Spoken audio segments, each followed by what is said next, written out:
Okey, sebagai tukang urut kan sebelum ni kan, kita mengurut orang sebab apa tahu? Sebab kita nak lancarkan alur darah.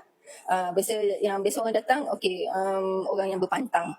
Kita punya objektif utama nak tungku dia, nak urut dia, nak tangas dia, nak bagi lancar aliran darah, nak bagi keluar darah dari rahim tu, nak bagi lancar semua, nak betulkan urat saraf dia. Orang yang sakit urat, sakit pinggang, semua pun kita nak lancarkan aliran darah. Kenapa urat tu sebenarnya bersimpul-simpul tu? Sebab dia dah tak lancar. So dia kurang tegar, dia jadi cap lembik. So senang dia nak bersimpul. Dia macam tu. Dan dia senang untuk masuk kita panggil lymphatic liquid kat dalam tu, dan liquid-liquid lain yang tak sepatutnya disebabkan orang kita kata masuk angin lah kan.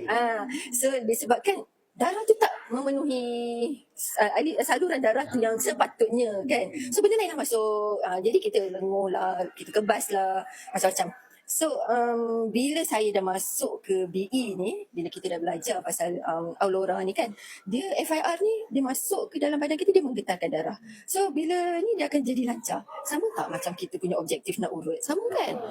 So in fact saya sendiri sebagai seorang tukang urut pun boleh dikatakan saya kalau paling banyak lah dulu, saya satu hari 6 orang saya akan urut sampai ke malam. So bila balik sakit badan ni kita penat.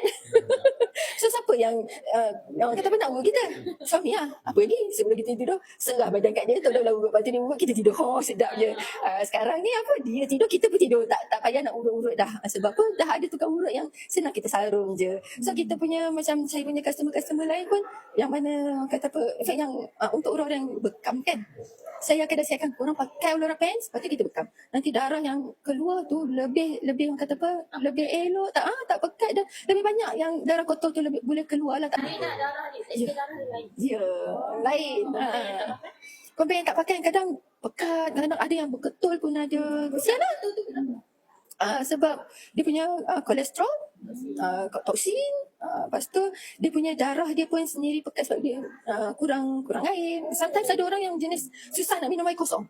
Dia jenis nak hari-hari dia pagi sampai malam air manis je. So darah dia menjadi pekat. Sebab bila darah dah lancar, dia pergi ke hati juga kan. Hati ni kan dia akan metabolize kan kita punya kolesterol.